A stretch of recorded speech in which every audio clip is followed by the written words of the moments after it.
Good evening, everybody. What's going on? It's your boy Cal Griffin here, back with another edition of Legends Talk. The platform where we pay homage to everybody who put in that work on the court, blood, sweat, and tears. Tonight we got a very, very special guest. You know what I'm saying? This man went to the North Carolina NC State and NC State Wolfpack.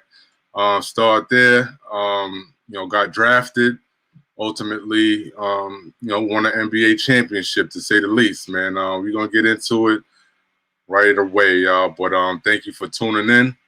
And, do me a favor, like, comment, subscribe, and, the rest is going to be history, y'all. We're trying to make history here, and it starts with each one of you. So, much appreciated for all your support. But yeah, let's get into it, y'all. Legends Talk.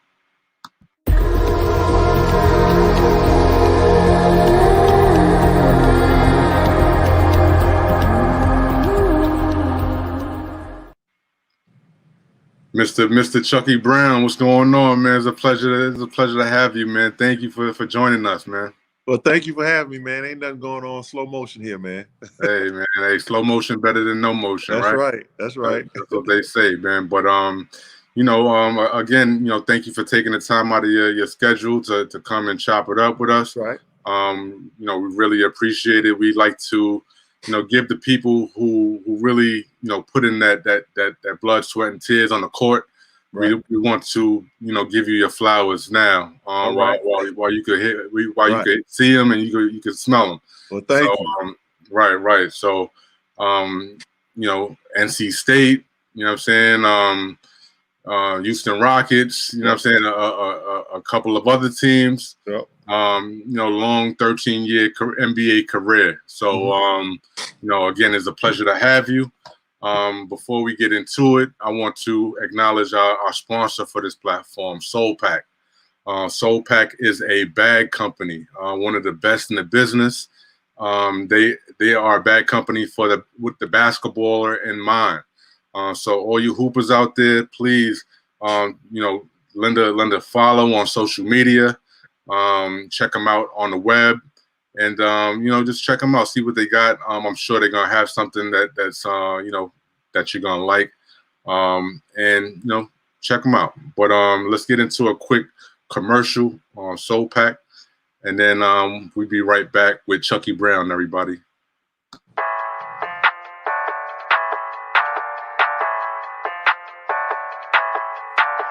Wavy Boy Productions.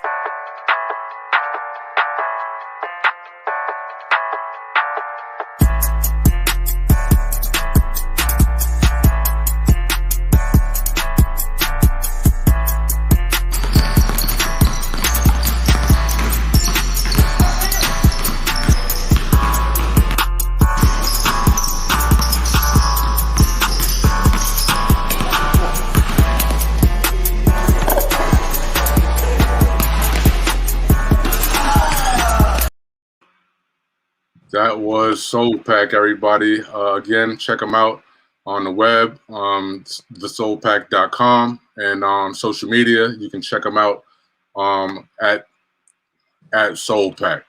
So yeah, with no further ado, man, we have Chucky Brown.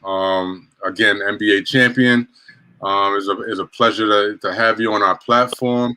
And just to chop it up with you and to tell your story, man, because everybody got a story, right? And every story is unique, and we definitely appreciate all of those that are that came in and paved the way for us to for the new ballers out there, man. Right. So, but thank you for having me, man. I appreciate it.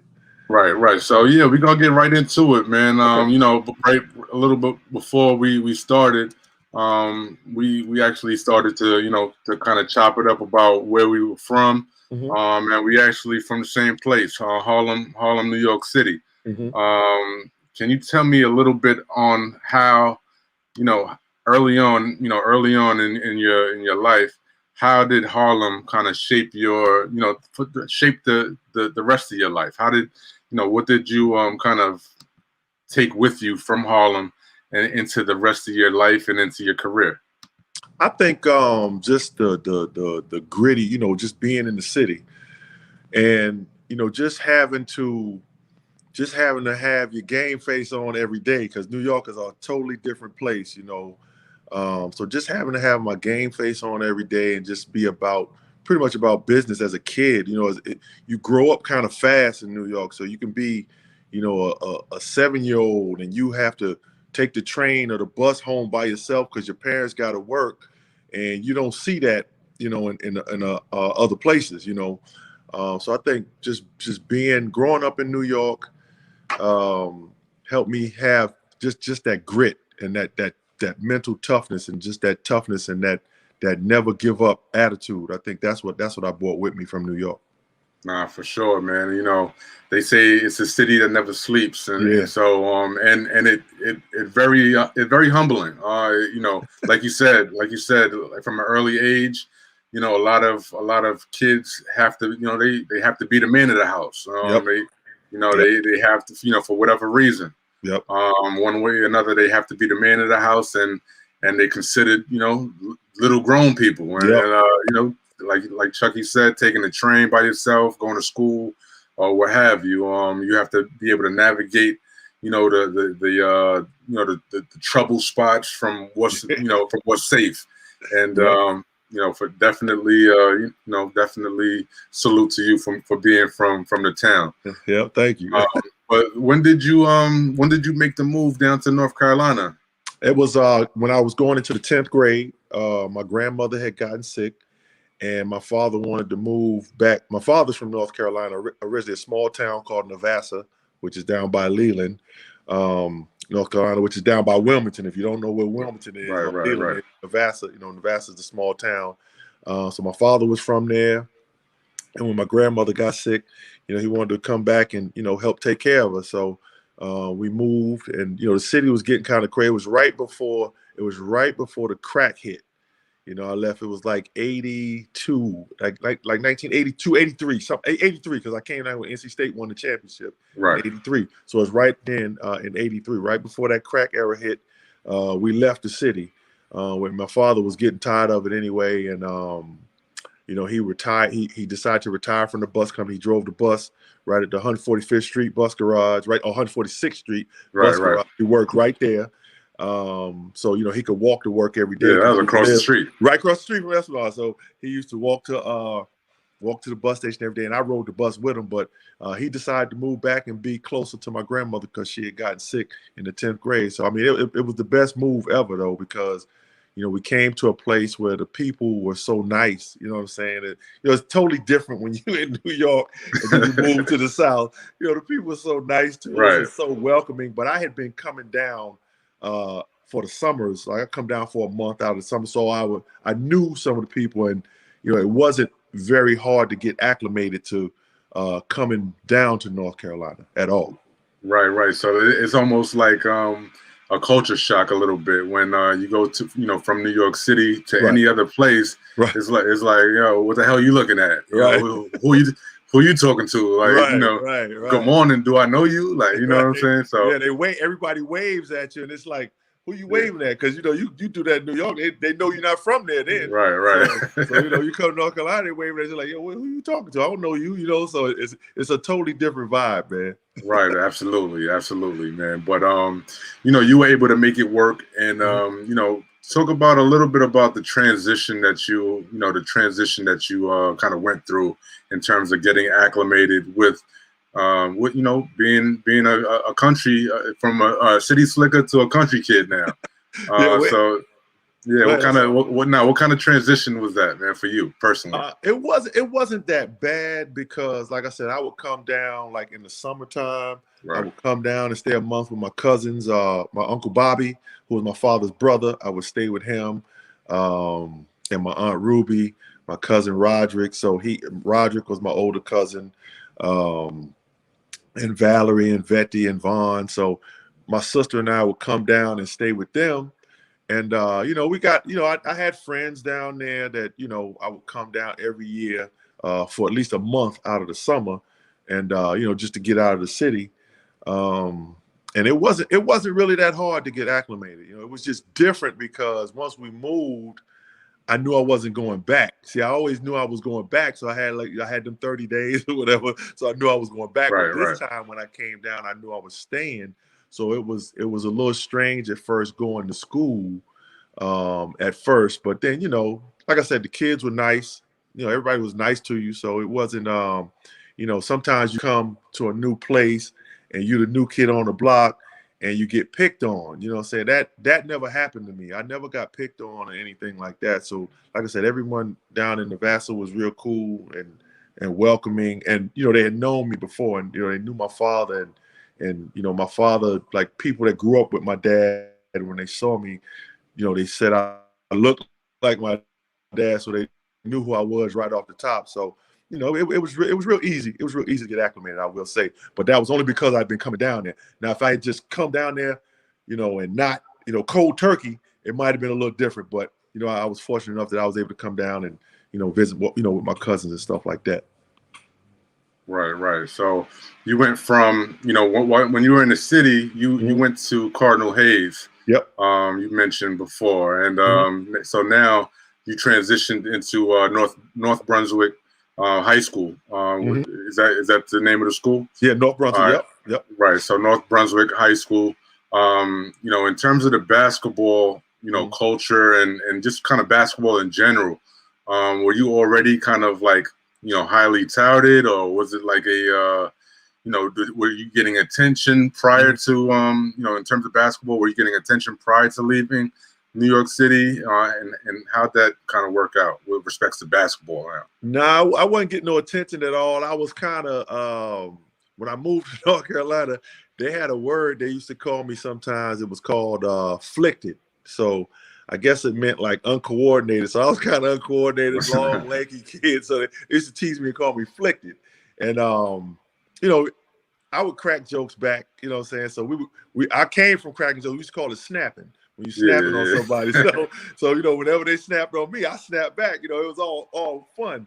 But no, I was flicked, very uncoordinated. And I was fortunate enough to have a high school coach. He had played at East Tennessee State, Cliff Gibson, and he had played D1 ball. And Coach Gibson was probably about 6'7", 6'8". He's a big guy. So he kind of took me under the wing and kind of would work with me like every weekend, before the season. Like I go Saturdays and Sundays and meet him at the school because I didn't live too far from the school, and he would work me out. So I was not highly touted at all. I was just a long, lanky kid, and I was a long, lanky, flicked kid. So no, I wasn't highly touted at all. All right. So now now that you're at North Brunswick, when did that attention start to come your way? And did colleges take notice early on? Like how soon after you got there did the colleges start taking notice?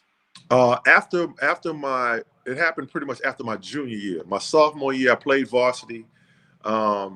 Didn't play as much as I probably would have liked, but I played varsity, and I was playing I had some good teammates, Mike Oliver and Tim Baldwin, who kind of helped me. They knew I was young. My cousin Ben, they would take me in the summertime. They would take me. We used to call it the Blacktop Middle School, and we would go play. I go play with grown men, and they kind of roughed me up.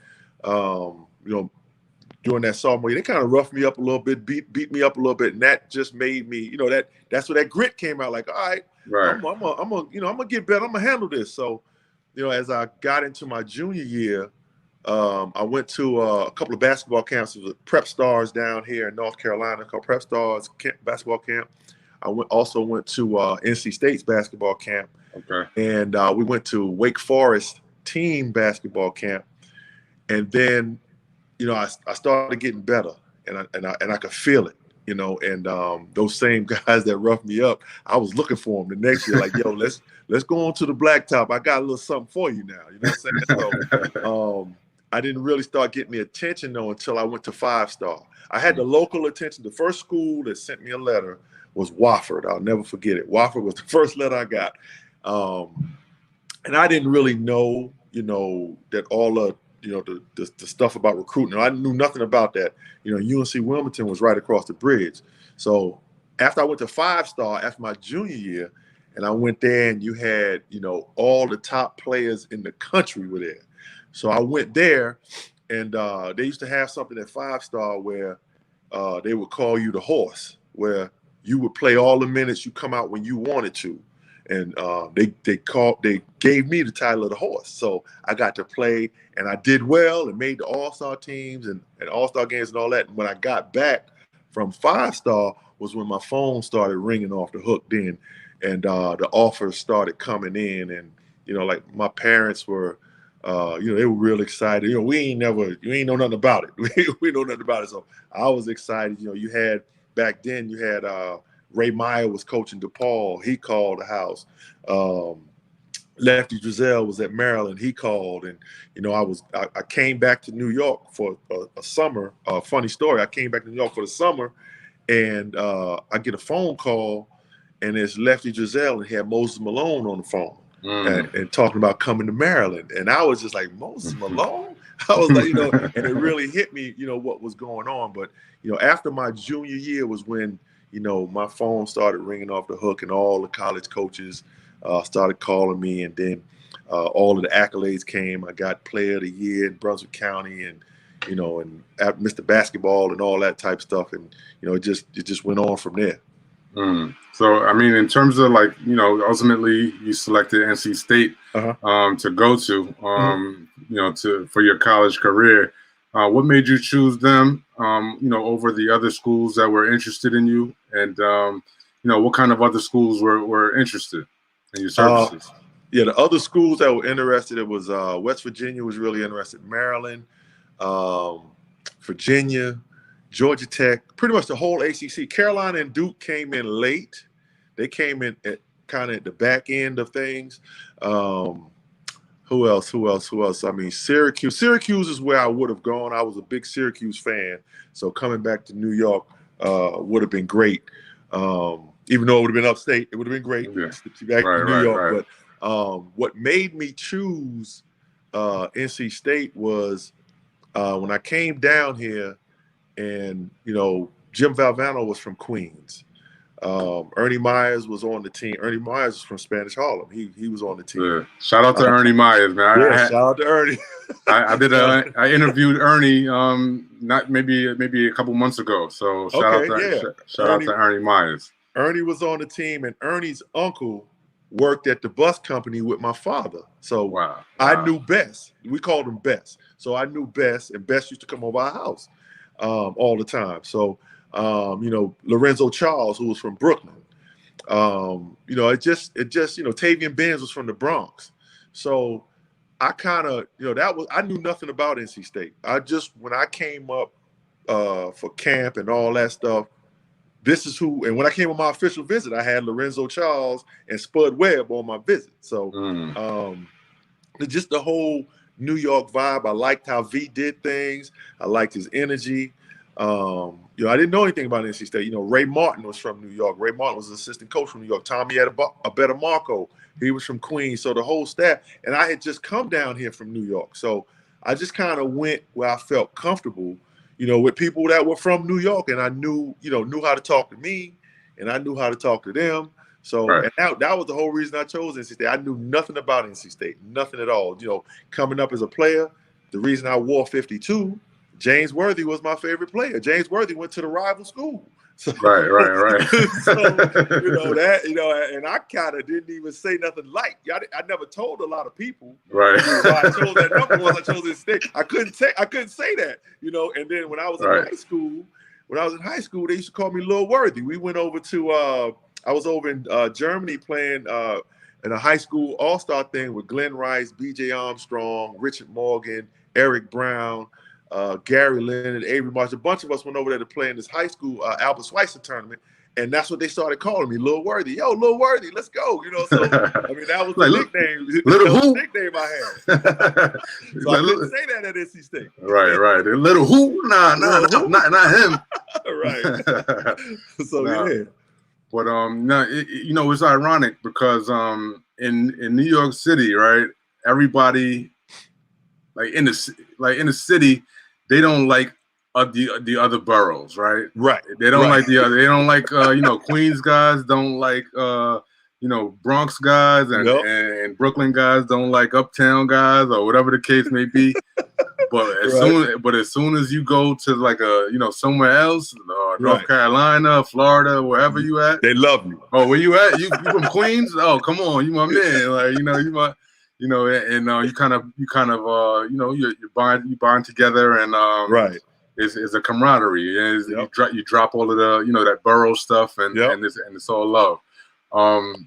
So now, like in terms of your college career, NC State, you did a fantastic job there. In terms of you guys won an ACC championship in '87, and a regular season championship about a year or two later. Yeah, '89. Right. Can you tell me about in terms of your college career, man? Like, I'm assuming that you stood all 4 years. Yeah. At that time, they didn't have the too much of the one and done and all of that stuff. Yeah.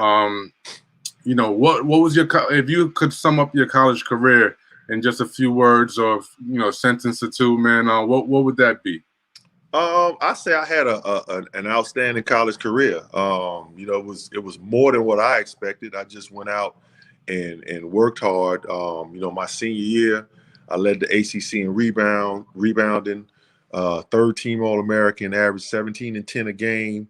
And I led the ACC in rebounding when you had like Dale Davis, Tom Hammonds, J.R. Reed, Danny Ferry, Eldon Campbell. I mean, you had all these guys in the ACC, and I led the ACC in rebounding. I think I had a great college career. I went to an Elite Eight. We should have been to a Final Four, but we went to an Elite Eight, Sweet 16. Went to the NCAA tournament 4 years. Got an ACC championship. So I think I had a great college career. I mean, I wouldn't have done anything, any different, than what I did. You know what I'm saying? So, just being like, third team All-American behind Sean Elliott and Glenn Rice. So. So I'm like, dude, so if I'm behind them two cats, that's okay. So, I was, went to the Olympic trials. I went to Olympic trials, made it to the last 16, 18 guys cut, and it was like, it was like 80 dudes there. You know what I'm saying? Right. Went to the Olympic trial. If you would have told me I was going to the Olympic trials my freshman year, that I was going my junior year, I'd have been like, get out of here. No way. So I went, did well. And I just got the most. I got the most out of what I had, the little bit of talent I had. I got the most out of it. Right. So we got a question coming in from my guy Jamon Bolton. He wants to know, what was it like playing for Jimmy V, the legendary Jimmy Valvano? Man, it was great, man. My relationship with V, might have been different than other guys. You know what I'm saying? I had a great relationship with Coach V. He would, like, for example, if it was late night and I wanted something to eat, I would drive over his house. If I needed some shoes, I would drive over his house, and he would, he took care of me. He took care of me, and whenever I left, graduated, went on to the pros, and came, I would always come back home and see him, and he would talk to me and give me advice. So I mean, he was always good to me. It was great playing for him because he always seemed to be able to push the right buttons. You know what I'm saying? There was never a dull moment, and he appeared to care about you, which a lot of coaches you deal with seem to only care about the basketball part and not the personal part of it. You know what I mean? So once somebody feels like you care about them outside of the basketball thing, I think you can get a lot more out of them too. So it was great playing for him from my perspective. Right. It's more like the human aspect of it all. Like not just you just not a bucket producer. Like, you know what I'm saying? Like it's like a basketball factory. Hey, just get the baskets and I don't I don't care what happens to you. Right. Nah, but that's cool, man. May you rest in peace. Yeah.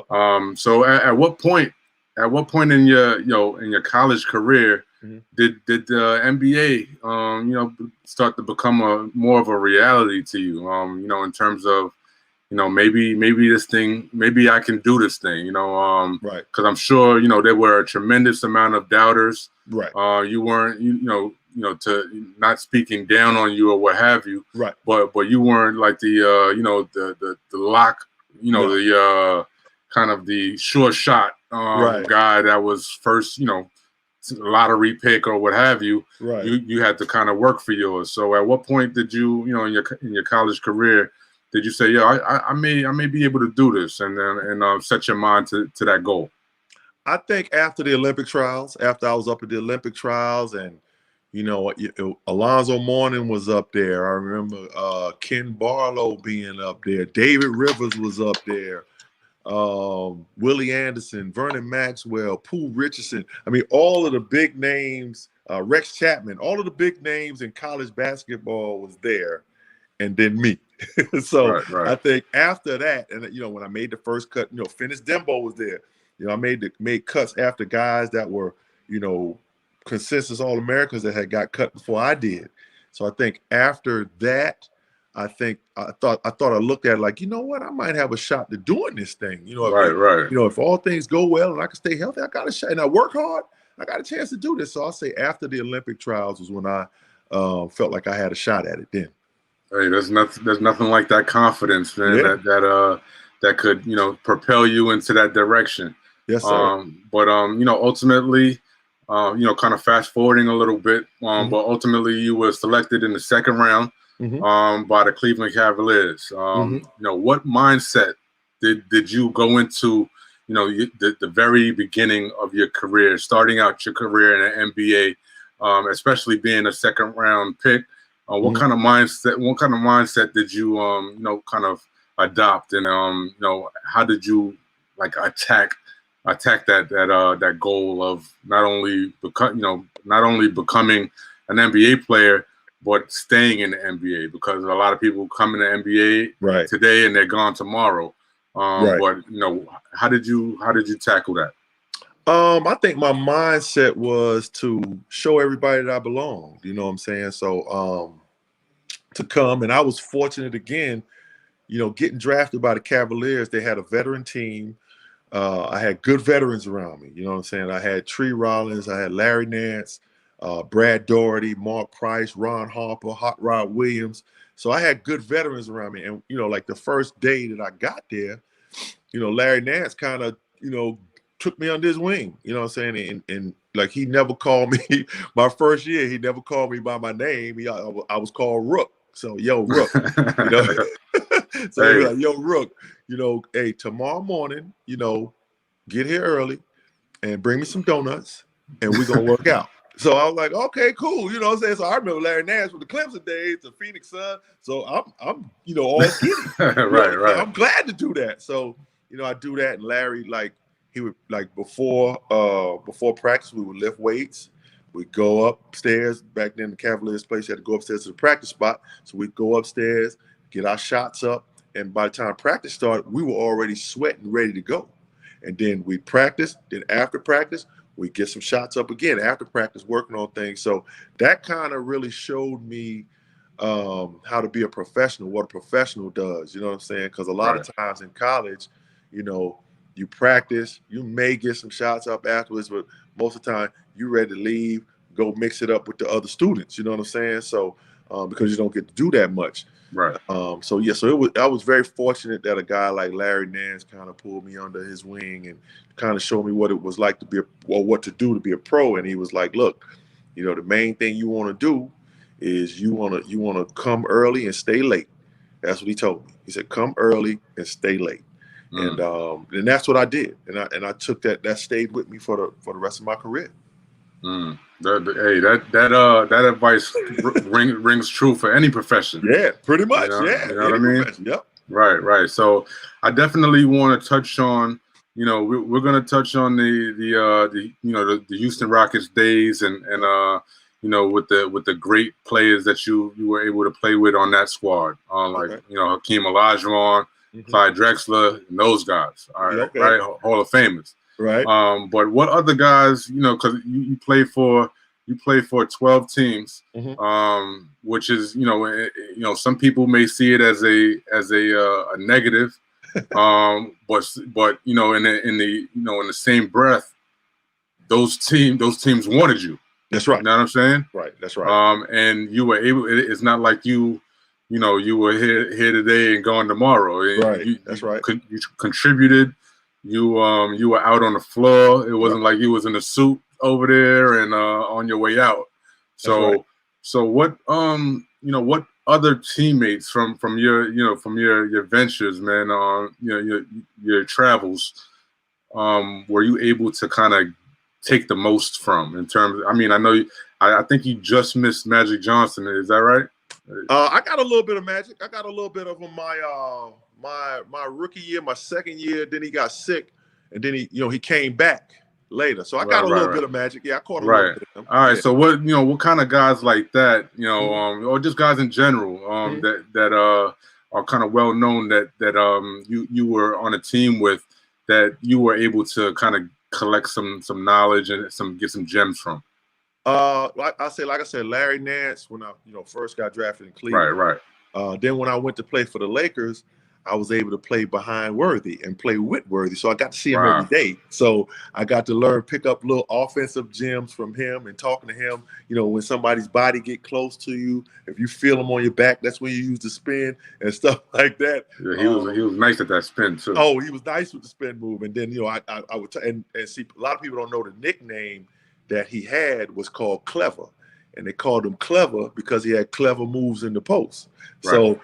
So a lot of people don't know about that nickname. Then when I went to New Jersey, I think Rick Mahorn was a guy that also helped me as far as the defense goes, as far as being physical and that pull the chair move. I learned that from Rick Mahorn. Then when I went to Houston, I mean, it was I learned so much about the pick and roll from Clyde Drexler.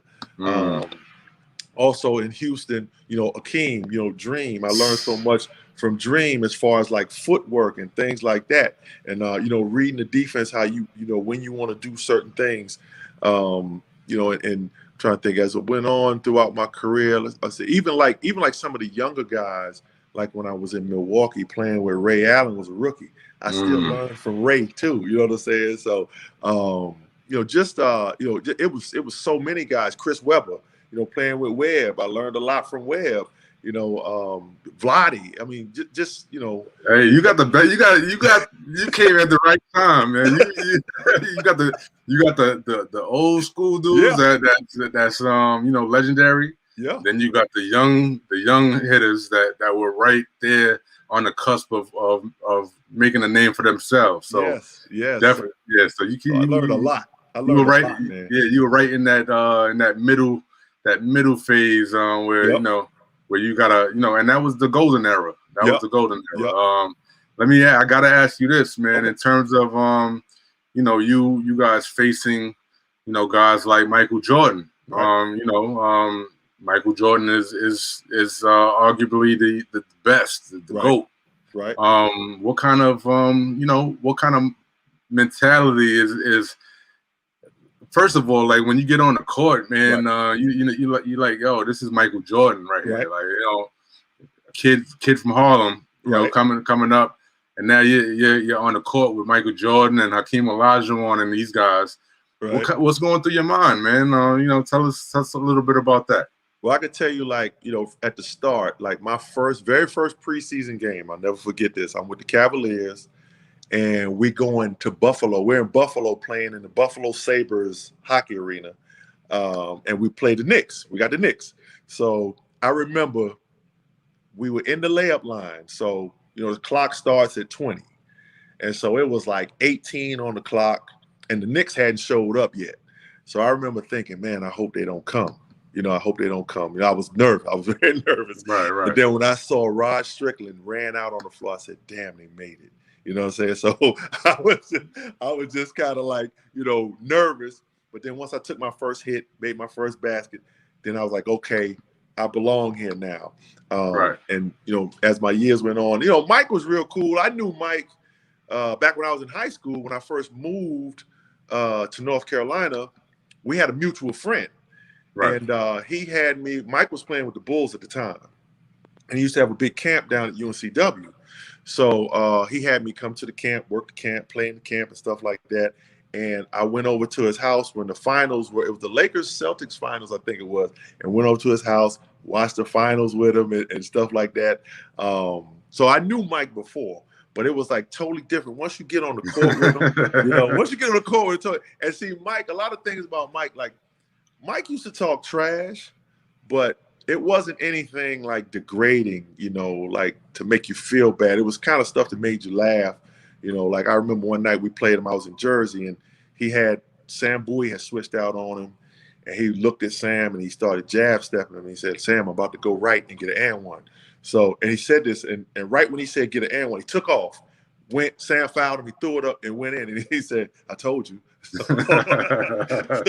I mean, Mike was Mike was cool, but it was fun to be out there with him. You know what I'm saying? Right. He wanted to be out there, like especially when I was with Cleveland.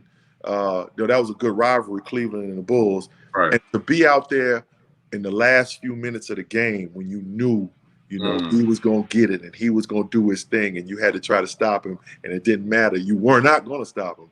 But it was a thrill for me to be out there with, not only Mike, but to play against Magic. I got pictures guarding Magic, and to play against Larry Bird.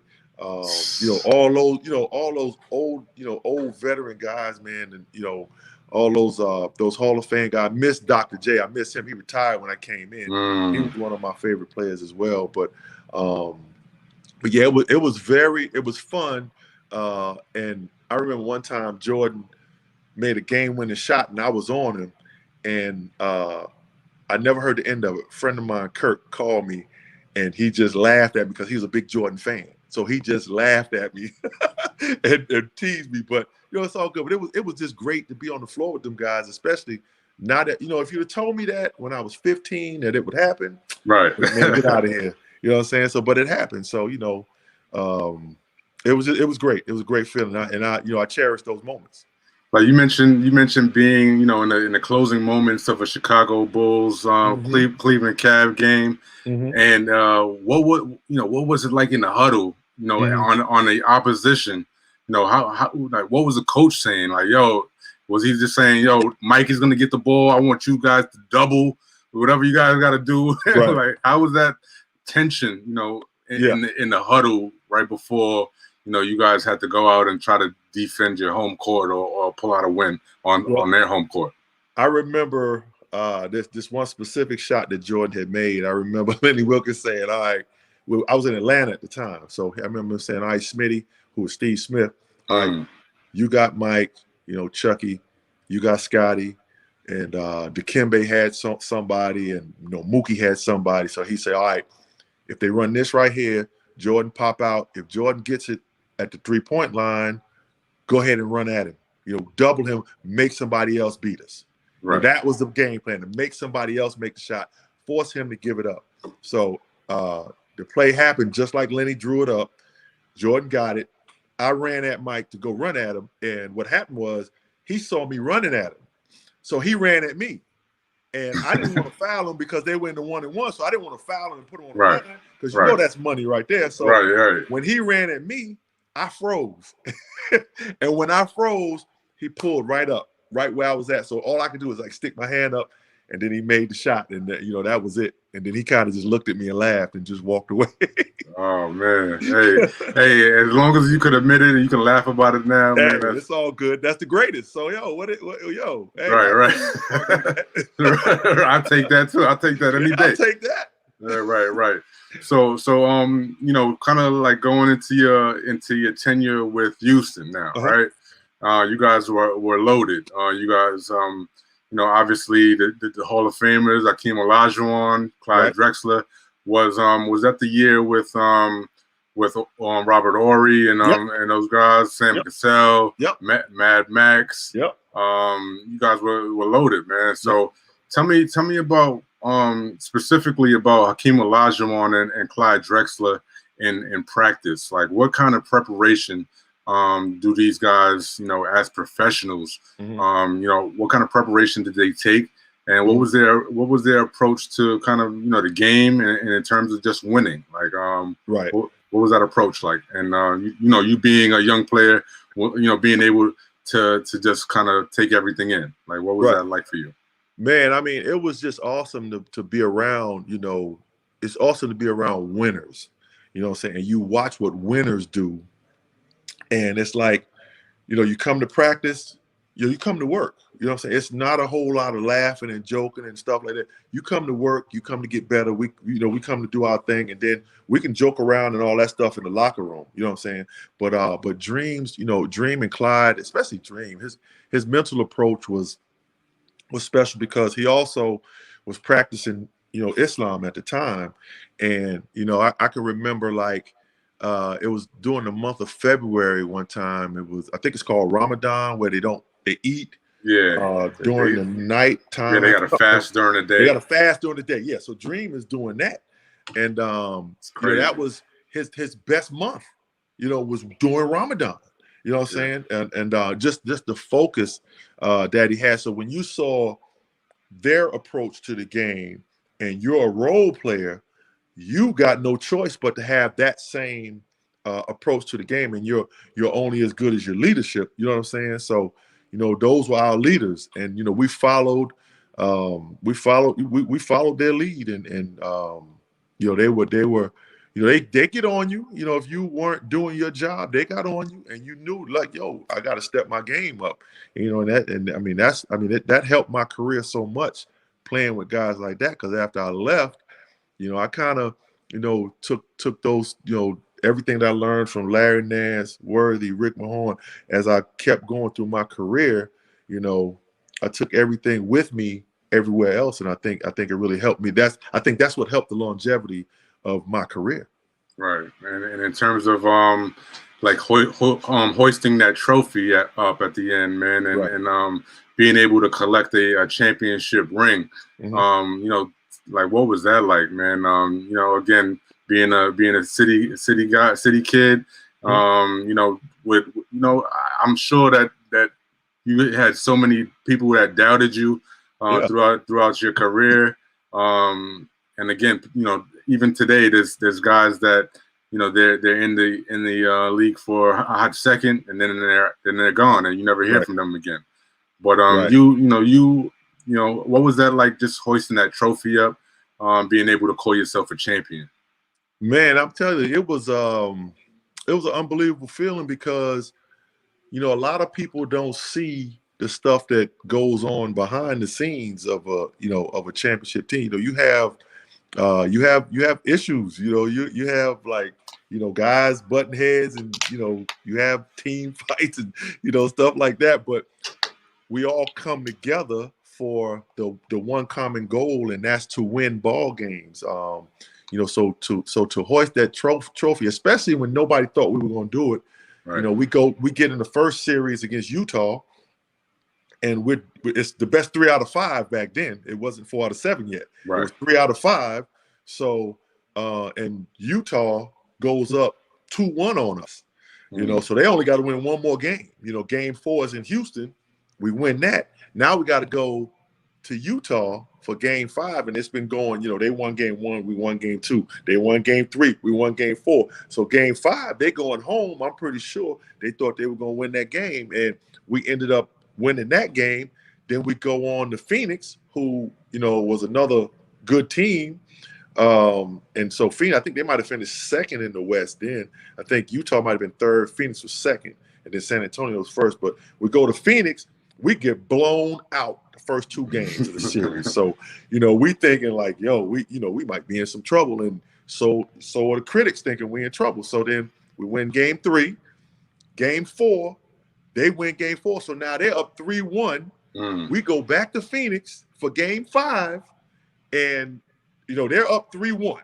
So and all they got to do is win 1, and we got 3 more games. They got to win 1 game. So and then we get to Phoenix, and Clyde is sick. So you're talking about 20, 27, 28 points a game. That's sick. Right. So we play and we win in overtime, and I have my best playoff game of my career that game. So we won the game in overtime. So we go back to Houston, and they still only got to win 1 game. We blow them out game 6. So now we go back to Phoenix for game 7.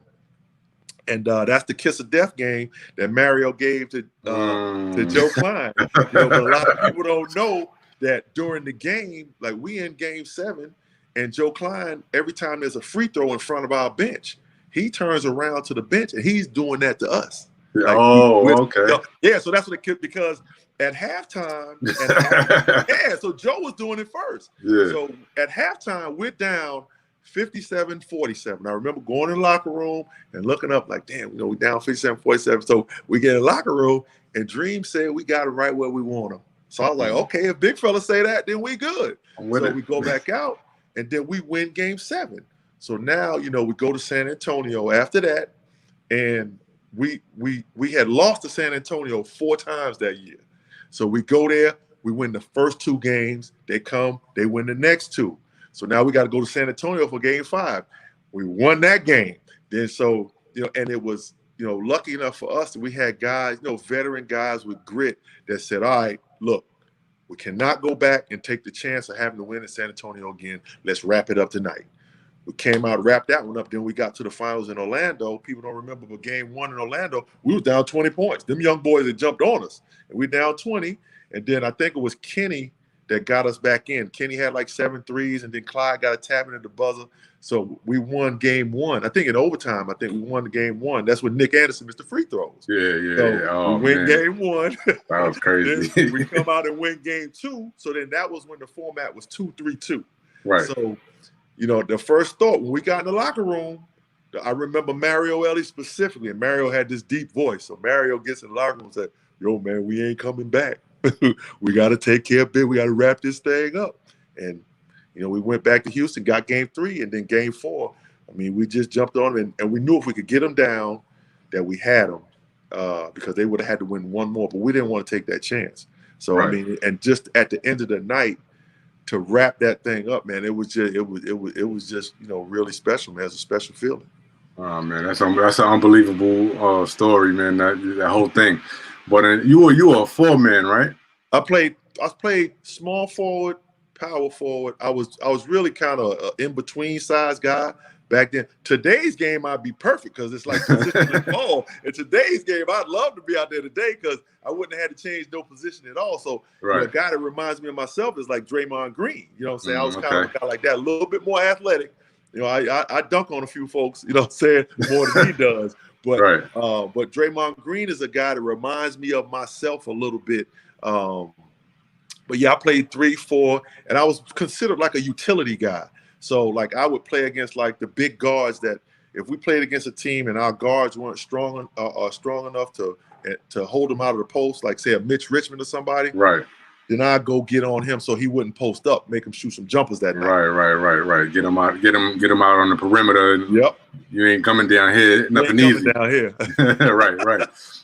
Chucky, did you have any welcome to the NBA moments where Karl Malone maybe, or because these guys are four mans as well. So Karl Malone, Charles Barkley, you have to face a lot of formidable opponents, man. Right.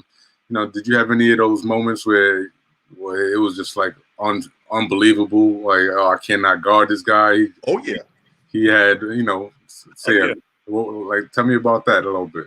My first welcome to the NBA moment came early. I'm in Cleveland, and we're in the Boston Garden playing. So this is like the first or second game, might be opening night. So we're playing, and I'm guarding Larry Bird. So Bird is notorious trash talker. People don't know that, but Bird was a notorious trash talker. I didn't know that at the time.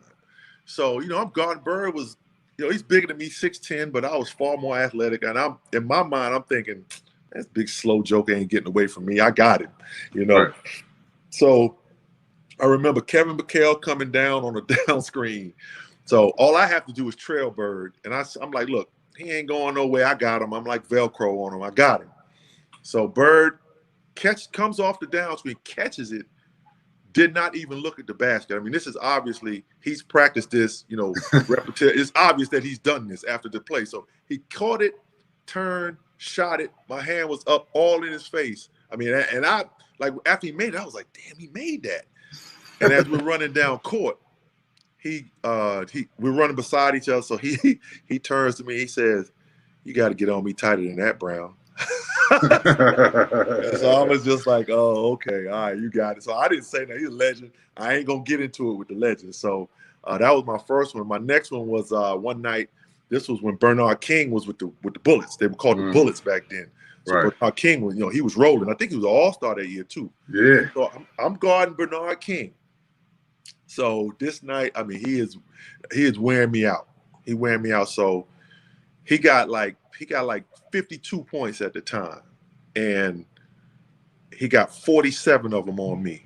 So that was the only game that I looked up and said, you know what, I'm gonna go ahead and foul out of this one. He got me. And I found out that game. That was the only game I found out of. I said, yo, he got me. Let me go ahead and take a seat. So I found out of that game. Let me get took an intentional foul. Like, yeah, let this dude go do his business on somebody else. Because coach see me getting killed. He ain't sending me no help or nothing. So let me get out of here. So those are my two welcome to the NBA moments.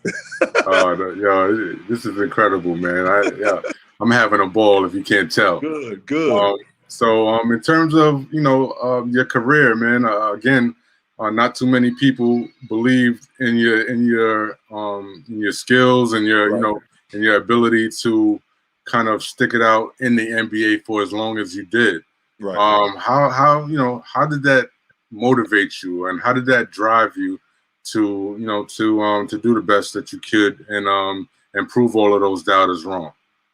I think just having my family, and just like having a father that had to go to work every day and drive a bus, and I used to ride the bus with him, and just to see what he had to deal with. I had a mother that worked at the phone company, so just seeing my parents were hardworking. So I think that my father always told me to believe in myself. So that always rung with me, and he always said as I got older and started playing more against the tougher competition, he always said, hey, them boys put their clothes on just like you, and he wasn't like a sports guy at all. My father wasn't a sports guy at all, because he had to work at a young age. He had to quit school in like the 8th grade or something like that and go to work, and then he went into the military. He always told me to believe in myself, and I think that has always has always run with me. And he always used to say, just do the best you can. Just do the best you can. After it's over, you did the best you could. Hey, if somebody was better than you today, was better than you. You try to get them the next time. So I think that always stuck with me, and that right there always that always rung with me, and I always wanted to go out and just play as hard as I could. And hard work will outwork or will beat talent any day that doesn't work. If the talent doesn't work, hard work will get them. Hey, that quote right there, man, will never go old, man. No. It still rings true today, and will always ring true. Chucky, now in terms of your, when the ball stopped bouncing for you, you took a liking to coaching. Yep. Now tell me a little bit about, in terms, well, you coached in the D League as an assistant and as a head coach, right? And then took your talents to the high school level, right? Where are you still currently the head coach over at the West Johnston? Johnston, High School. Yep. So tell me a little bit about how you were able to take your knowledge that you've accumulated over the years, and now you're giving it out, and you're giving it back to the younger generation. Tell me what kind of prompted that, and what motivates you to keep going in that regard with respects to coaching.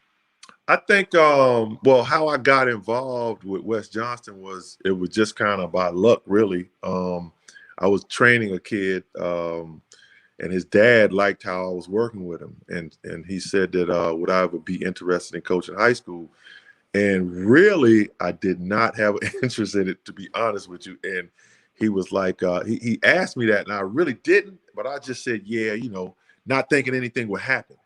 So then, come a few months later, he was like, well, hey, this school, they want to talk to you about the job. So I was just like, all right, I'll talk to him. So, I mean, the assistant principal called me, Chris Latimer called me, and he was like, hey, would you come out and talk to him?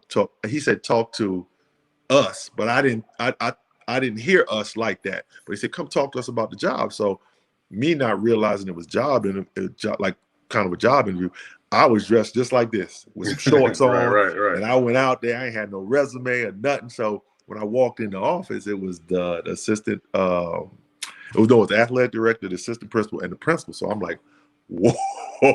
So I was like, hey, look. I said, hey, look. I had no idea this was an interview. I said, look, I was just coming to talk about the job. That was it. So then, we sat down, and I just thought we were just going to talk about it. So we sat down, talked about it, and then they showed me around the school, and then they said, we'll get back to you a couple days later, whatever. So I was like, all right, cool. So, I'm there, I'm like, look, them people ain't going to hire me. I came out there like this. They ain't going to hire me. So then they called me and offered me the job. And I said, well, all right, I'll do it. So, and I think that the way the game is played now, and I don't talk bad about the young dudes. I don't talk about, it's their time. So I don't talk bad about them. But the way the game is played, the high schoolers emulate the pros, and the college emulate the pros, and, so on. So I think that, a lot of these kids don't realize that Steph Curry is special. You know what I'm saying? Yeah, right. Steph Curry, Damian Lillard, those guys are special. Everybody can't do that. Everybody can't do that. But a lot of the high school kids think they can do that. You can't do that. You're not on that level. So I think that the way the game is played, I would like to see the high school game played probably, a little less 3 points, unless you got it like that. I like to teach more of the mid-range game coming back, and things of that nature. So I think that's what has fueled me to get into high school and stay in the high school ranks. Then you got the damn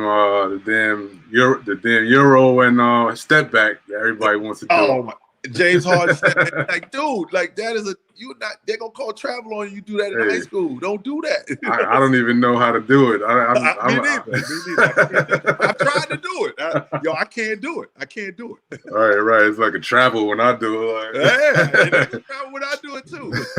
Like it feels awkward. It feels too awkward. It feels funny. But hey, shout out to them doing their thing. Nah, much respect to them, man. They, it's their, like you said, it's their time, and they're excelling at it. So salute to them.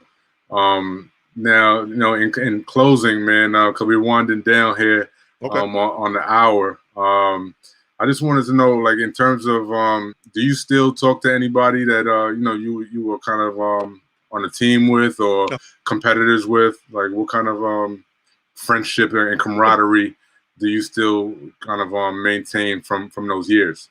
Yeah, I talk to Kenny Smith from time to time. I talk to Sam Cassell. Probably the most. I talk to Sam Cassell and Larry Nance the most. I still talk to Rick Mahorn.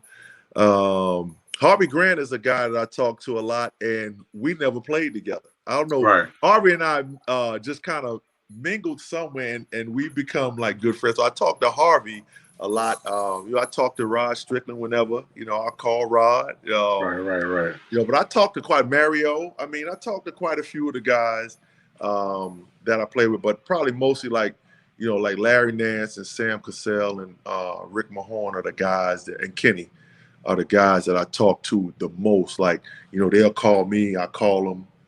We miss each other call, we call each other, like that. So those are the guys I talk to the most. All right, cool, man. Let them know that they're next on Legends Talk, man. All right.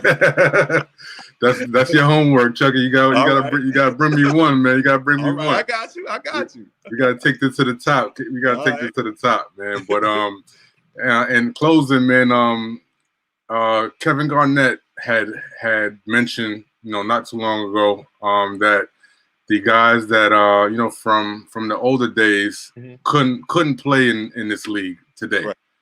Now you touched on it a little bit earlier, saying that about the Draymond Green and things like that. Right. But do you feel like there's a really wide gap with respects to the level of talent from your day as opposed to the guys nowadays? No, I don't think that at all. I think that what's changed about the game is that first of all, they've taken the mid-range game out of the game. You know, everybody shoots threes now, and that's why the scoring is up. I think they've also taken the physicality out of the game. I think, you know, you're not able to touch guys like we used to. Like, you know, you get beat, and what we used to do, you get beat, you tap that guy on the hip, knock him off a little bit, and you catch back up with him. Right. So you can't do that. Any kind of touch is a foul. So I don't think that there's a talent gap whatsoever. I think what the guy, like what was a bad shot for us is a good shot for them. You know, so that one pass, 3-point shot, that was a no. You were coming out the game back in the day for that. Go get him. You go get him. Go get him. You know what I'm saying? So, and I do that now when I'm coaching. If I get a one pass, yo, go get him. You know? So you get that. So nowadays, you know, it's like that one pass, 3-point bomb from anywhere is considered a good shot if you open.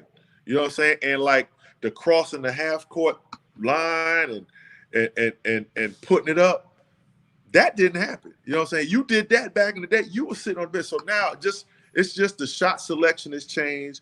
What is a good shot, bad shot has changed. And I think the fact that they shoot more 3-pointers has changed. They don't work inside out. Like we would come, like every coach that I played for, our first basket was going to be either a UCLA cut up screen, you know, for the big, looking for him in the post, or a Hawk cut cross screen, guy come across, you throw it in the post. You know what I'm saying? Right. It was like you worked inside out, and if you did not throw the ball inside, you know, you were going to come out. And if you just came into the game and you shot a jumper, you were coming right back out. So nowadays, it's just, you know, the shot selection thing is different. I don't think in, you know, no way, shape, or form that, you know, guys from my era couldn't play today. Because I'm telling you, I look at games today and I'd be like, you know, I was just born too early. You know what I'm saying? Right. Like I said, like, it's position-less basketball now. Nobody really has a position. You know what I'm saying? Yeah, just front court and back court. That's pretty much it. So, you know, everybody, and all of them run the same, like, little motion, back cut, stuff like that. All of them run the same, you know, the same offenses now. So, yeah, I think that our guys could definitely play in you know, in this era, without a doubt. You mentioned if you didn't pass the ball into the post, you were coming out. You were sit down. But you know, it's a little bit different when you got Hakeem Olajuwon down there. And That's true. You better throw, because if you didn't, he was gonna tell you about it. Right. Somebody gonna tell you about it. Right. Hey, it's gonna be a long ride back. You better win. A long flight back for you. Word. Hey man, hey Chucky man, I had a ball. Good. This is probably one of my best interviews thus far. All right. You know, I'd like to thank you for taking the time out of your schedule. No problem. To come kick it with us. You know, and I'm serious, man. We'll follow up with you. I got you. You got homework, man. You got homework. You know, I love to interview one of those guys. Okay. But you know, I'm not. Of course, I'm joking, but I'm not joking. But you know, it's a pleasure to you know to meet you, and you know, hopefully you know, we could stay in touch. I'm gonna see if I could send you, you know, a hoodie or something like that. Yeah, just for, you know, in terms of appreciation. And yeah, we're gonna keep it moving, man. But again, did you have any parting words for the people out there? No, I mean, just, you know, whatever you do, hey, believe in yourself. You know what I'm saying? Do it, and, like, you know, and especially in this climate today, man, you know, don't waste time with people that don't appreciate you, that don't appreciate your time. You know what I'm saying? Get the negative energy out. You know, you don't want to waste your time with nobody, because the most valuable thing you have is time, and the thing that you can't get back is time. So don't waste it. You heard it here first, everybody. Legends Talk, Chucky Brown. Get down and lay down, y'all. All right, Chuck, man. Appreciate you. Thank you, man. Let's stay in touch for real. No doubt, man. Appreciate you. All right. Thank you.